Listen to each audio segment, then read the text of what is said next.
5 चीजों को गनीमत जानो 5 चीजों से पहले। तर्जुमा और मफहूम। उमर बिन मैमून फरमाते हैं कि नबी करीम सल्लल्लाहु अलैहि वसल्लम ने एक आदमी को नसीहत की कि 5 चीजों के आने से पहले 5 चीजों को गनीमत जानो। बुढ़ापा आने से पहले जवानी को गनीमत जानो, बीमारी आने से पहले सेहत को गनीमत जानो, फकीरी से पहले खुशहाली को गनीमत जानो, मशगूली से पहले फरागत को गनीमत जानो और मौत से पहले जिंदगी को गनीमत जानो।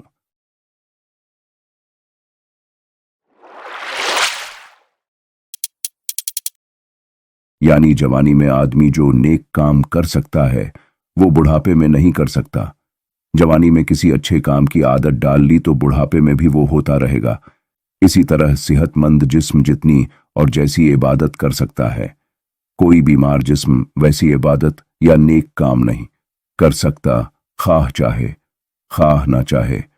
और मालदार इंसान नेक कामों में खर्च कर सकता है, जबकि गरीब को ये सहूलत नहीं हासिल होती। जब दौलत होती है तो उसे फजूल कामों में खर्च कर देता है, जबकि किसी के पास हमेशा दौलत नहीं रहती। इसलिए कोई आदमी फक्र और मुफलिसी में अगर चाहे भी कि अपनी भूल को सुधार ले तो नहीं कर सकता। इसी तरह जब आदमी के पास फुर्सत होती है तो उसे फजूल कामों में गनवा देता है, फिर कहीं मशगूल हो जाता है तो वक्त की तंगी हो जाती है। तब तमन्ना करता है कि अगर मेरे पास वक्त होता तो ये अच्छा काम भी करता, और वो अच्छा काम भी करता, इबादत भी करता और भलाई के काम में खूब कोशिश करता।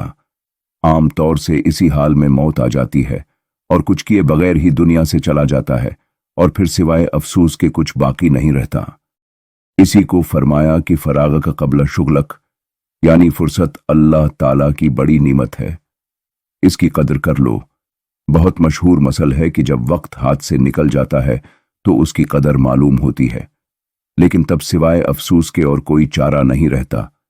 इसलिए अक्लमंद वो है जो मिली हुई नीमत से फायदा उठा ले, और इन 5 नीमतों से बढ़कर कोई दूसरी नीमत नहीं है जिनके बारे में नबी करीम सल्लल्लाहु अलैहि वसल्लम ने फरमाया कि इन्हें गनीमत समझो, इससे पहले कि अगली 5 चीजें आ पहुंचें।